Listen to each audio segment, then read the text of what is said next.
So, Bill, welcome back. Another conversation. It never stops, does it? Never stops, and I'm happy about that. How are you, Grant? I'm good. I'm good. How are you? Uh, Peachy. Okay, well, that sounds to me like a US expression for feeling positive and good. So that's a good place to start because There's another good place to start because I believe, and I'm sure you know this, I think today is Bob Dylan's birthday, the day that we're recording this. this is very true. So it's I never like to say it, but talk too much about it. I just say happy birthday, Bob. And those who know, know. All So, right. Happy birthday, Bob. yeah, happy birthday. Thank you for that. Last time we were talking about landscape, something we openly admitted we didn't really have a lot of connection with.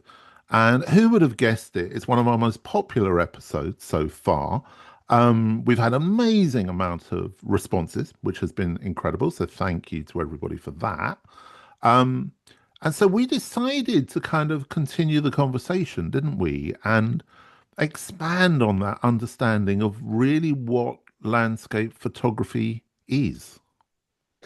And perhaps what it isn't. Well, exactly. And there were some interesting comments. A few people did sort of take us to task, I suppose, that we had very much focused on landscape photography with the idea of kind of setting suns and misty water and all of that kind of pictorialist, sort of photoshoppy approach to landscape. I mean, I think we did in our conversation, and certainly as we started the conversation, but I do think the three photographers that we spoke with took a much more thoughtful view of it and a more conceptual view, from Alex Harris shooting through the windows of cars and windows of people's homes and what that tells us about the lived environment, to some of Kit Young's insights about making pictures. So I agree and I disagree. Yeah, me too. Because I actually think we started at a point and then we traveled from that point. Which is what it's all about. I mean, Well, which is why, for me, one of the reasons why I love these conversations with you is because we don't know where it's going to go. And I learn things even as I flap my lips. So hopefully we'll do more of that today. yeah, well, I can confirm that we don't do any planning because letting people in, I actually forgot we were recording. So I literally, we both just jumped on the computer at this point. So it's interesting. You used two words there that instantly made me think, that's a good starting point. And you used the words lived environment. And I sort of mentioned to you about urban landscape, but maybe lived environment is a better way to describe what the majority of work being done outside of that kind of hobbyist amateur thing we spoke about before, um, is coming from. It's coming from a contemporary art practice as well, perhaps. Um, Absolutely. When I think about lived environment, I think about traditional urban settings, which could be urban or suburban, but any place where humankind has made an impact. But I also think about, and maybe you'll disagree with this. I think about on the sort of one side of the spectrum, an Edward Burkinski or a Richard Mizrak, which is the damage that mankind has left behind, even if they don't quote unquote live there. They have destroyed or impacted the environment in a certain way, which tells the story of people, Yeah. even if people are not present in the photo. Well, I think we could break that down into two areas because I agree with you. I think there's that body of work, and that body of work is usually based in research and a message, perhaps political, emotional, it could be economic. But also, I think there's another area to that work, which goes back to the Beckers and goes back to the kind of Dusseldorf school and the topographics. So actually, it's more about observation without the message. When you say the topographics, what do you mean? Well, going back to that whole topographic school of work that came out of that exhibition at the end of the 1960s, the new topographics. So you have a group of photographers there who came out of that.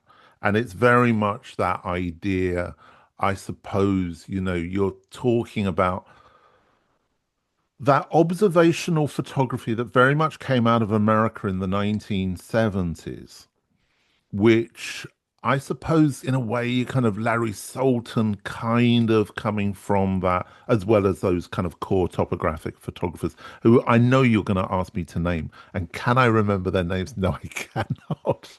I would But never do anything on your podcast to ask you to name a photographer. Why would I do that? well, exactly. But if you give me a minute, I will remember a few. So let me ask you about photographers like um, uh, Walker Evans, on one, which is in some ways, you see the imprint of mankind, humankind, and also like Bernd and Hilla Becher, and their fantastic water tower studies. Yeah. Does that fit into what you're talking about? I think there are kind of subgenres here because I Okay. think there's an American aesthetic, which for me leads kind of like Eggleston and Sternfield and perhaps Stephen Shaw as well. And then you've got a European Mhm. aesthetic, which is coming out of the Beckers and the Dusseldorf school, and that's going through to kind of Gursky and so forth. Right. And then you've got a UK perspective and then, of course, which is more, I think, more gentle. There is that political and social thing. It's Salgado, for example. We're recording this just after the sad news of Salgado passing. Um, Salgado's work is, for me, landscape photography, Mhm. as well as fitting with that idea of documentation of the lived environment. So let's um, maybe move away from theory for a second and really perhaps talk about some pictures or some photographers in some detail. I think I just worked and I'm about to finish tomorrow a book by the photographer Todd Webb, who in the 1940s and 50s was friends with the biggest photographers at the time, from Gordon Parks, to Steichen and Stieglitz and Harry Callahan, but he always flew under the radar. Anyway, he shot these gorgeous pictures of New York City, and some of them were sort of quote unquote street photographs, um, characters and street scenes. Some were more architectural, and then there was the sort of the blending of the two. Mm, And I've just finished this book. We're about to finish Paris, a Love Story, 1948 to 1952. It's going to be published by Damiani Books. And it documents his 4 years that he spent in Paris, really looking at the lived environment. And one of the things he photographed, which I thought was really interesting, and I want to read a comment about it in a moment. But he shot a lot of posters that were peeling, and then new posters were put upon them, pasted over them, and then those were peeling. And there was not a human necessarily in the frame. And as part of this book, I interviewed the renowned curator Keith Davis, who was the curator of the sort of prestigious Nelson Atkins Museum in Kansas City. And so I asked Keith this. I said, in Todd Webb's photograph from Paris, we see crumbling facades, fading hand-lettered signs, kind of in the Walker Evans mode, mm. old posters papered over with new posters. How do pictures like that reflect Todd Webb's personality? And I loved his answer. And Keith Davis said this: Todd was attracted to evidence of the passage of time, to new things becoming old, to evidence of human existence. Implicit in those photographs is time passing, is mortality. You can often see the gentleness, the warmth of what Webb is looking at, as well as how he's looking at it. And I love that as a description for urban landscape photography. Seeing a theme, focusing on a theme, the passage of time, mortality, and also the photographer's personal documentary approach, sort of exhibiting what's or revealing what's inside him as well. So it raises two questions to me. Does a landscape photograph mean that there can't be people in it? I don't think it means there cannot be people, but in my sense, and again, we've admitted we know very little about this, I don't think that the person, the human, is the center or focus of the picture. So they can be in it, but they're not sort of front and center, literally or metaphorically. Okay, which sort of takes you back to traditional paintings, such as a constable or a turner or so, that you might have some small figures in there within the landscape, and they're giving a sense of scale, or perhaps they're giving a sense of how the person interacts with that environment. Well, I think that interaction is key. Like for me, and I think we should talk about this, the difference between street photography, and let's just for the moment talk about New York City, which is probably the home of the most street photography ever, perhaps Paris, I don't know. But for me, a street photograph is about something that a person or people are doing, captured in real time on the street. Um, and it could be with a handheld fast camera. I think urban landscape photography, like I said, is less about the person and could be with a large, with a medium or large format camera and a tripod. And it's got a whole different sort of pace to it and focus to it and sense of activity to it. I'm going to disagree. Oh, good. I don't think it's got anything to do with the camera whatsoever. But somewhat controversially, have a very difficult relationship with the idea of street photography per se. I don't get it. For me, it's photography within a space. And okay, it's about people within an environment. For me, it's landscape. It's a landscape that you're showing us. Now, if Well, you're talking about, but when we think about and we can choose the three most famous street photographs of all time, and whatever, whether it's Gary Winogrand or whoever, Joel Meyerowitz, the focus is not on the buildings. It's not really on the street. It's on the people against the buildings or walking down the street, and that's why I think. I don't know. I don't think so. Well, I think choose it's choose the it. Choose. relationship. No, okay, here we go. I like this. Let's choose a photograph. The couple in New York City holding a monkey, for example. Okay. You, you know that famous Yeah. photograph. Yeah. Yeah. Sure. Yeah. Um, that's got to be, what some people, witness me, think about when they think of a street photograph. I bet. I don't think that is what people think of a street photograph. I Okay, think that, so choose a street photograph. You choose one. And um, don't choose it to answer this question in a way that supports your idea. Just choose an iconic street photograph. okay. So is Bresson's man leaping over a puddle, is that a street photograph? Um, okay, yes, I would say yes. Okay. So we'll use that one then, because the majority of listeners, I'm sure, would know that picture. Okay. Is that a photograph of the person within the environment and how they're responding to that environment? Would that Yes. photograph? I mean, on that picture, I will concede the point. And part of the reason is because the man is actually interacting with the sign behind him. Okay, so if we take Mervitz's picture of the person who's on the floor, it's in color, it's on the cover of Wait, his hang on book. one second. Let's go to a different Henri Cartier-Bresson, a Okay, famous street photograph for a second, which is the lovely, charming young boy with the baguette under his arm. yeah, Clearly one of the greatest street or most iconic street photographs I of would all time. say that that was a portrait. You would say that was a portrait. Okay. It's clearly taken on the street. Okay, we can argue But about that. but then there's but you see, what I think is really interesting about this is that you're absolutely right. It's a beautiful portrait of that boy. Now, On the street. if yeah, okay.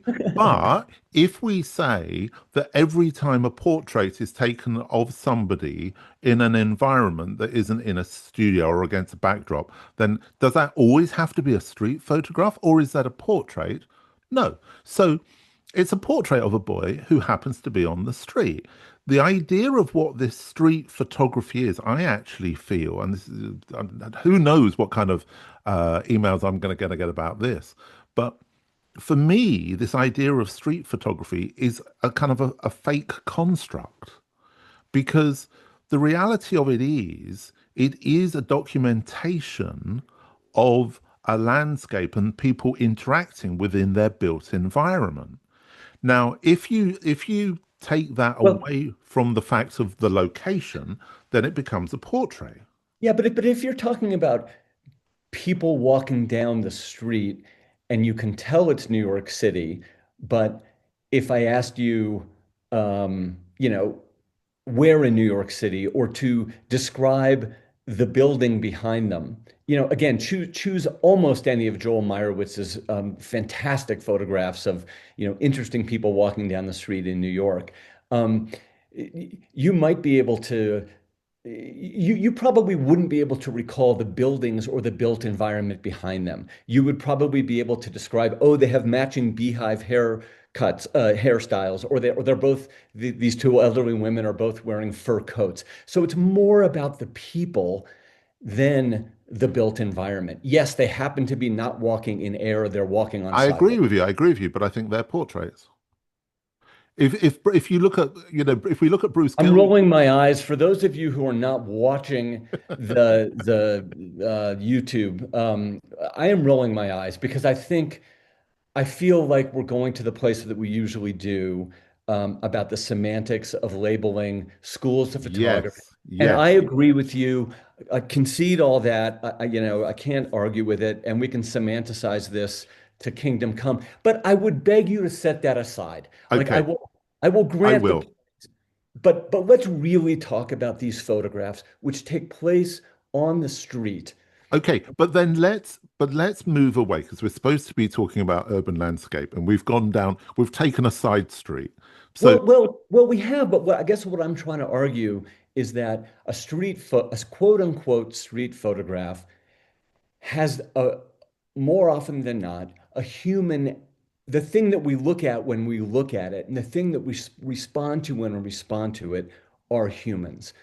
I believe that a photograph that is a quote unquote urban landscape photograph, the human is not necessarily the focal point. I agree with that second part. Okay, However, bye. what I think we have revealed is that the next episode we're going to have to deal with street photography, and we're going to have a rigorous discussion around this because I think that there are certain rules that seem to have been created around street photography that lots of people feel that they need to conform to. And we don't want to conform because we're not conformists. So Okay, let's, but let me mention one thing as we're yeah, talking about this, because what struck me is that there are some photographers that I believe do both of these things. The quote unquote street photograph and the quote unquote urban landscape. And one of those might be Saul Leiter. yeah, Right? Some of his photographs, there are people kind of at the center of thing. Maybe they're holding a red umbrella. There are others where the street is an abstraction, mm, or the windows and the reflections are an abstraction, and there might be a person sort of in the background. Another one might be someone like Fred Herzog, yeah, right? Um, People in some, and they are the focus, and sometimes the building itself is the focus yeah. with the sort of essence of the fingerprint of humans around it. So I think depending on, and Ernst Haas is another Yeah, great yeah, example of I that. agree with you on all of those. And Great Eggleston photographers. perhaps too. I think so, but I think what we're talking about with those photographers, and perhaps this is the essence of the urban landscape, is a graphic sensibility, Huh? is an understanding of that environment. I mean, the painter David Hockney always used to say about photography, the most important thing is what you don't include in the frame.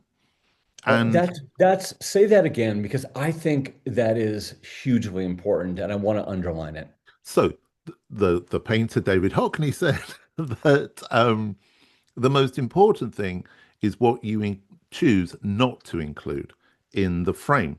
And that's the graphic sensibility. I want to talk about two photographers with in direct response to what you just said, because I really do think that that's an important point. Those photographers are Langdon Clay, Mm, who made a body of work in the early 70s when he was a kid, and it's in a book called Cars. I've written about it. mm, And basically, late at night, coming home from whatever he was doing, he shot um, cars in New York, parked cars in New York City, and he chose no people anywhere in these frames. And the cars he chose, it could be like a giant, big American car, orange paint job, and there might be some orange lights or an orange door that the colors really work together. And he creates these really haunting portraits of cars in this urban environment.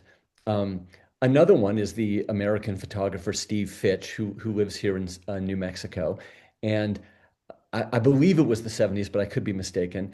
Made gorgeous black and white photos, often taken on a tripod from the top of his truck, of um, the backs of empty drive-in theaters.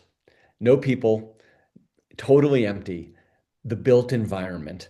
And you could almost envision those spaces filling up with people in an hour, as soon as it was movie time, but they were ghostly and they were gorgeous. Well, it instantly makes me think of the English photographer Simon Roberts, who does a very similar thing, or certainly did in his Russian work, where he had put his tripod on top of his camper van and off he went. And he does these very kind of large format pictures, where in a sense nothing is happening, and that you're looking for stories within those interactions. So you're bringing the narrative. Okay, so I think that's really important too, in terms of an urban landscape photograph where humans are downplayed, or are not the focus. I think a successful picture asks us, or begs us to kind of fill in the blanks and connect the dots, and to say, when were humans here? Why did they build or construct or destroy this thing? What was our role in creating or uncreating the environment that is being photographed? Yeah, I mean, it's that whole school of thought, isn't it? You know, Simon Norfolk in Afghanistan with his work. Right. Mark Wilson does it with his images around the Holocaust. You can go right back to Roger Fenton and the Crimean War and the Charge of the Light Brigade. This idea that you're photographing a landscape where something did happen, and now you're documenting it after that thing has happened, and sort of that sense of does something remain? Is there something of that essence of what happened still within the space? And but this is far more of I think it falls into two areas. One is a very intellectual approach to making this landscape work, and the other is an observational. Mm. When you're talking about the late night pictures, I'm thinking, well, yeah, he goes, he finds it. It's the Eggleston thing, isn't it? You go, you find it, you photograph it. That's the photograph. When we were talking previously, I put forward the idea that photographers working in that kind of traditional pictorialist sense were perhaps creating the image to then work on in the dark room or in the digital workflow or so forth. And we got quite a few emails from people saying, yes, that is what I do. You know, the capture is the beginning of the process rather Right. than the capture being the end of the process. Right. And that's where Kit Young really came in. Um, as you were talking, something else came to me, which was, what would a Langdon Clay photograph of cars, or the other photographers we were thinking about, the difference between an urban landscape photograph of subject A in New York City versus, say, London. And so I think one of the things that can come through these pictures is what is the language that the city speaks?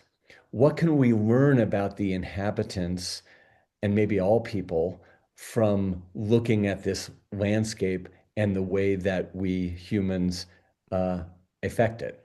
But I think that's a very difficult thing. I mean, you're very well traveled, and I'm very lucky to have traveled pretty much around the world from sort of Sao Paulo to Lahore to the Arctic Circle.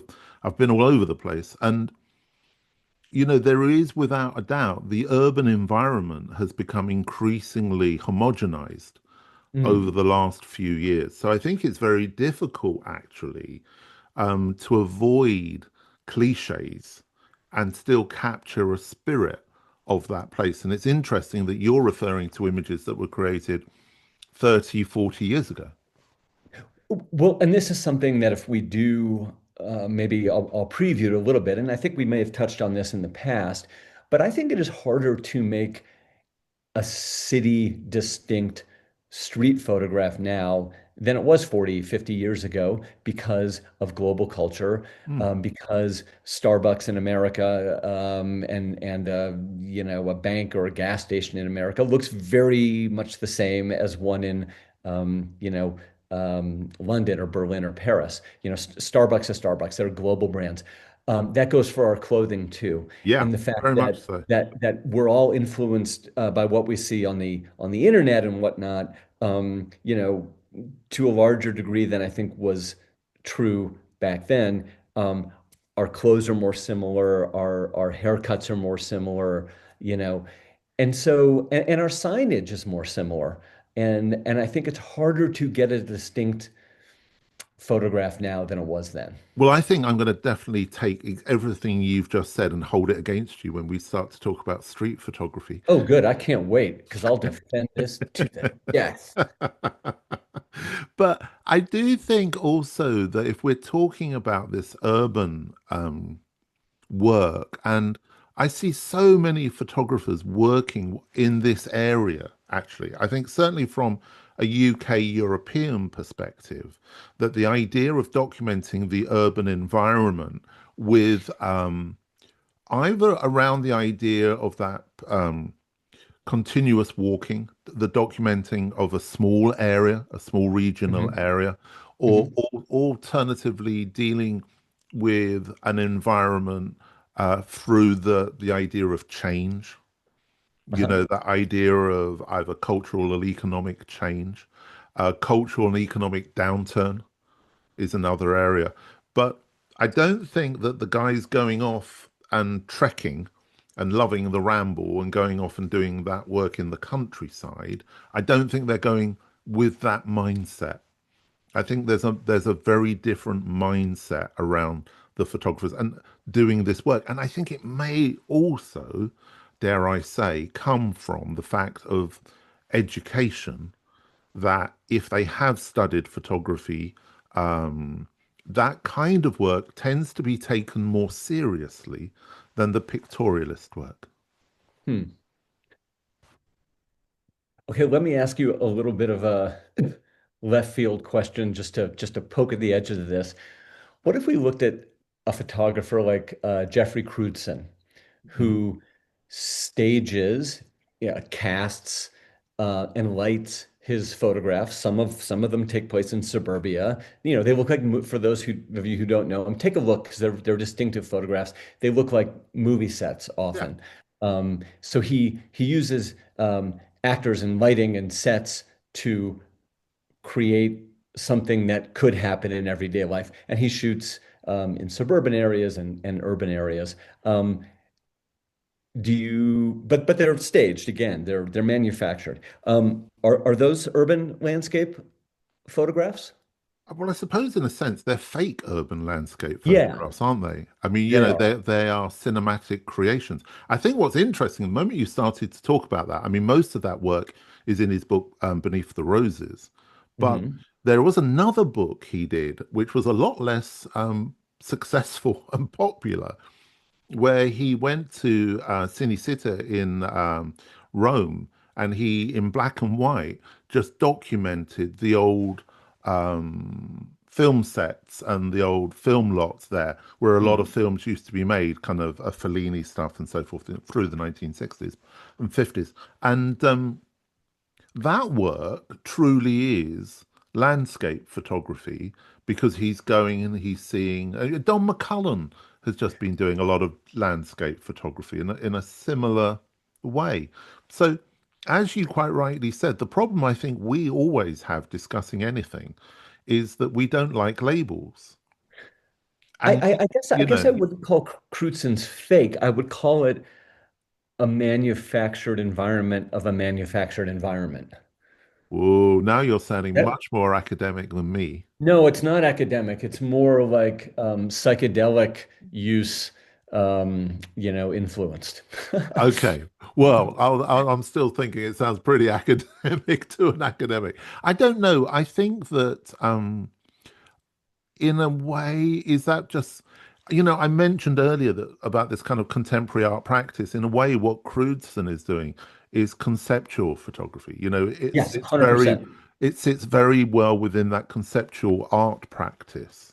And I Yes. think that's one of the things is that I don't think it's possible to talk about urban landscape documenting the built environment without kind of drifting into that contemporary art practice, conceptual art practice that does make the gallery walls. I mean, I think this is what's really interesting as well, is that that kind of work we were talking about previously, the pretty pictures, doesn't make the gallery walls. However, this kind of work, especially if it's printed really big, does make the gallery wall. So, it's that horrible description that a critic once gave of Rothko's paintings, which was that it was abstract wallpaper. And, in a sense, this is photography that sits very nicely. Peter Fetterman said to me, he has a green sofa in his gallery, and he puts a picture and he says, well, does it look good above the green sofa? I think there's an element. But I mean, so agree, and I'm actually not a giant fan of Crutzen, but I will say, or Gursky, but I will say another difference is there is a concept behind this work, like or a high concept, and they are and the artist is trying to work out some kind of an intellectual problem as opposed to a waterfall or misty water or a ridge line. And I think there's a difference there too. And I'm not saying it's necessarily quote unquote legitimate, but it is something to be worked out by the viewer. Okay, so if you've thrown Jeffrey Crutzen at me, what about Jeff Wall? How does that fit into this? Um, like I'm also not a gigantic fan of that either, but I think it sort of takes I think it's in the same space, Yeah, but that's why I kind of raise that because Yeah. both of them are gallery Yes. artists. Darlings. Yeah. Yeah, there's nothing they can do that isn't loved, put on a wall, and sold for large amounts of money. So, is the key to this urban landscape the concept and the storytelling and the foundation behind the work? And that's where the difference lies between what we're talking about today and what we were talking about previously.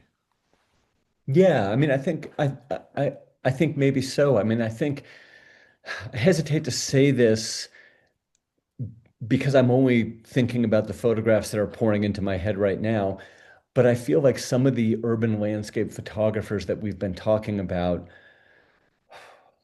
it's a little bit less in the moment than say photography, which I think the photographer has to be hyper aware of what's going on around him or her. But it's coming to him or her a little bit more than perhaps some of these urban landscape photographers that I'm thinking about who are putting a frame around a scene in a city or outside of a city and deciding what that stands for. If that's Yeah, clear. it does make sense. But I think also that if you are let's say, contemporary landscape photographer, let's say more traditionalist, if you're more of a traditionalist, your reason for making the image is because it's beautiful. If you're a more contemporary working in an urban environment, your reason for making the image is directly to do with a narrative because you're trying to create a series of images Hmm. that are going to come together. And so the composition and all of those elements are key and important, but the narrative is the lead. So if you know that a terrible crime has been committed in front of a door, you will go to photograph that door. Do you see what I'm saying? It doesn't matter what that door looks like. The story is more important intrinsically than the door. Um, Agreed. If we go back to the pictures of Langdon Clay, which you may or may not be familiar with. No, uh, I'm aware of them. I'm aware of them. okay, so there's not necessarily a story that happened to that car or to the building behind that car, but it is the interaction, the visual interaction between the car and what's behind it. Um, and as you said earlier, the graphic sensibility of the photographer to see that connection, which is so important. Yeah, which I think you mentioned Walker Evans earlier, and I think, there is no one with a better graphic sensibility than Walker Evans had, Hmm. because I think so much of the work we're talking about actually feeds back to Evans. Um, but of course, also that I think the difficulty is that we can name, and we have named all of these photographers, which people listening might know and might not know, but they're pretty much the kind of go-to names. Um, so I want to mention two things. One, for people who want to see um, perhaps lesser known, but still excellent um, urban landscape, quote unquote, photographers. There is a gallery in the States, the Joseph Bellows Gallery, and his taste runs very much in this space. And so a lot of his photographers, and he has many, many, um, you can listeners can find there. And I think it'd be a really interesting education to look at some of the different types of this photography that we're talking about. Yeah, I Uh, think so. And also, and obviously you can go to their website as well. But I think but one of the key areas for this kind of work is actually the self-published book. And that really, I think, is I think in the same way that Instagram and kind of Flickr were the instigators behind street photography, suddenly there was somewhere you could show it. I think that this kind of approach to landscape photography and the built environment, it really has come alongside the self-published book. And there's in a great website called mhm. photobookstore.co.uk, which is filled with this stuff. I mean, pages and pages of books, and they make little films and they flick through each book so Right. that you can get a real sense of it. But I don't think we can kind of disconnect some kind of elements. So, you know, that traditional landscape photography that we're not so keen on is really reliant on Photoshop. Mm, You know, mhm. this urban environment stuff is really reliant upon self-publishing because it's not easy to get a publisher to publish it, and then you're going to try and sell it Right, as prints. right. You know, Well, that may be a good on-ramp to the one photographer that I did speak with um, about urban landscape photography, who actually did succeed in getting a book published by Kara Verlag last year. You okay if I launch into this? yeah, yeah, go on. Okay, terrific. So I'm going to mispronounce this photographer's name, and my apologies. He was born in Finland. I spoke with Mikko Takunen, who is a photographer living in New York, and he has worked as a photo editor for Time Magazine, and now he works for the New York Times as a photo editor. And his first book, which came out last year, is called Hong Kong. and his work is represented by the Hewlett Gallery in Tulsa, Oklahoma. He's working on a new book about New York City, and I've been fortunate enough to see some of those pictures going into the book, and they're remarkable. So I asked him, what is urban landscape photography to you? How do you define it, and how does it differ from, say, street photography? So this will be another point for our discussion, Grant.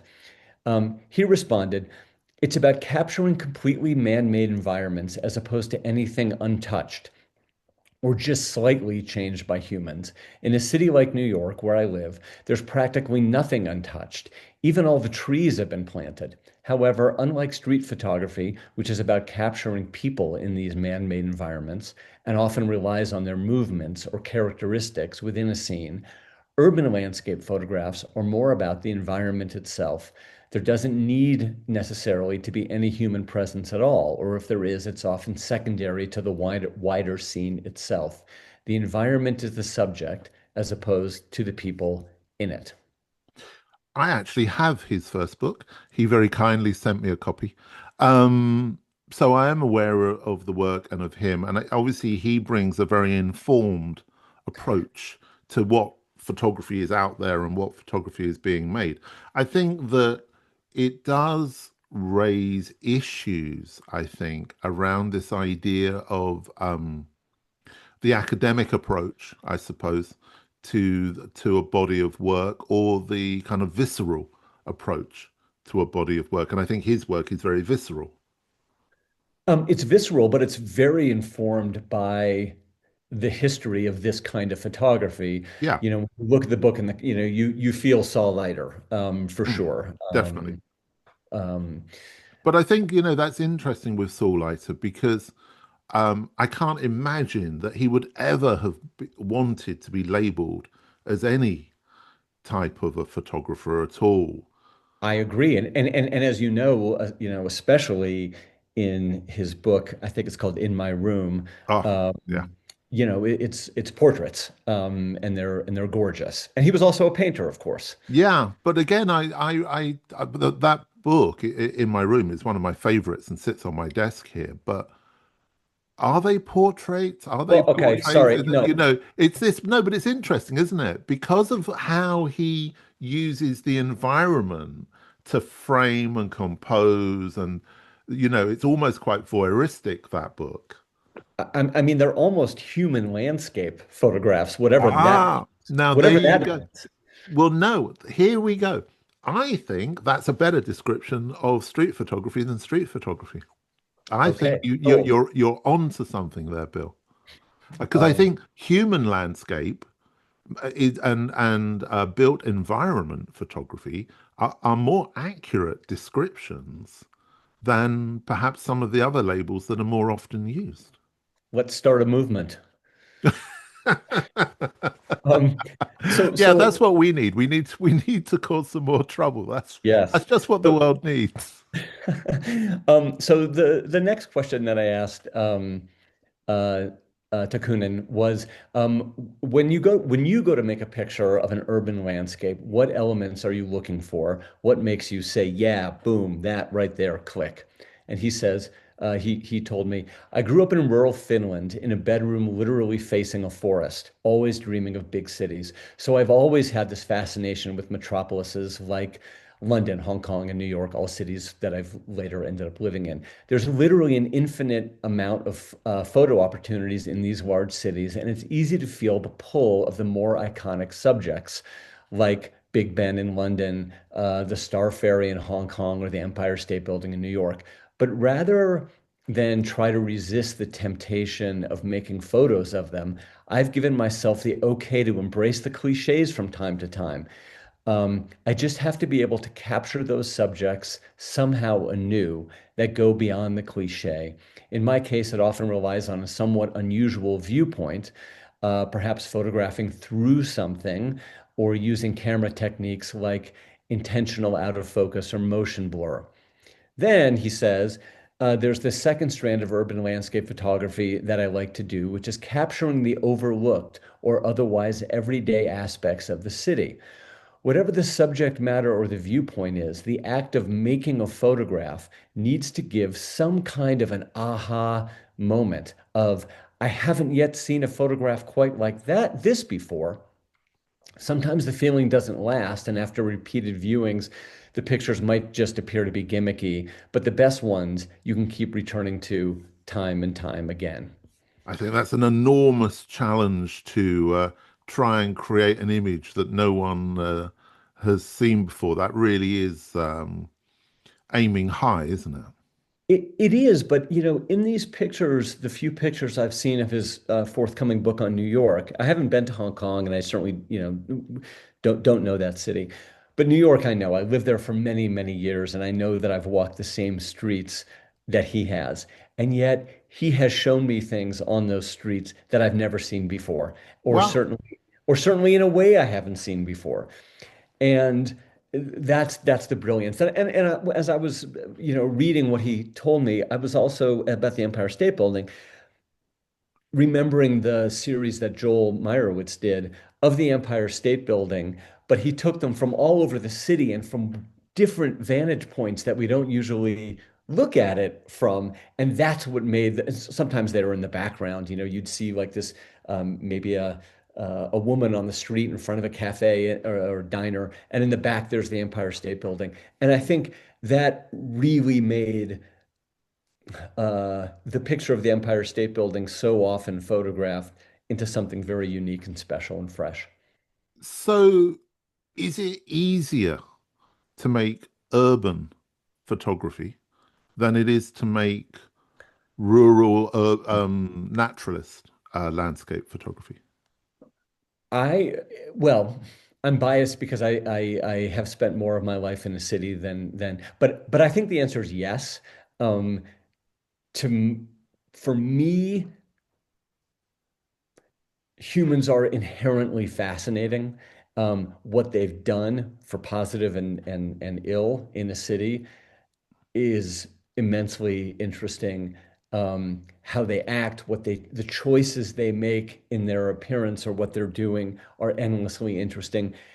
When I look at a beaver, in front of a river, I feel like there's less intentionality from the point of from what a beaver is doing. A beaver does what a beaver does, because I can't argue with that, Bill. yes, well, I am, I know so much about beavers, it's ridiculous. But humans make choices, and those choices, the psychology and intentionality of what a human does fascinate me personally. But I think also the urban environment presents us with an overload of visual stimuli. And therefore, as you know, going back to that Hockney quote, it puts the responsibility on the photographer to identify their reasoning for actually what they're creating, how The they're why. actually, yeah, the why always.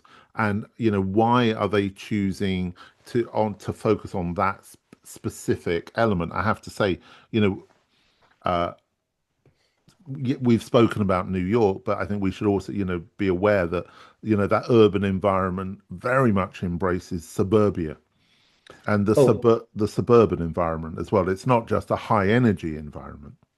I'm so glad you said that, because there are so many photographers who have made fascinating photographs in the suburban environment. Bill Owens comes to mind, Yeah. with commentary about suburbia and what that means. And that's a great point. I was thinking about, as you were talking, naturalist landscape photographer, so forgetting anything of the human built environment.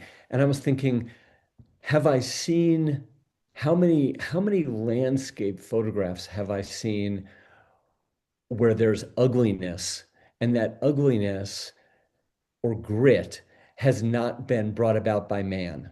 And I feel like this is maybe uninformed, and hopefully your listeners will correct me, but I feel like with traditional landscape photography, people are taking beautiful scenes. Mm. Um, and what's interesting to me in urban landscape photography is the beauty of the ugly, if that makes sense, Yeah.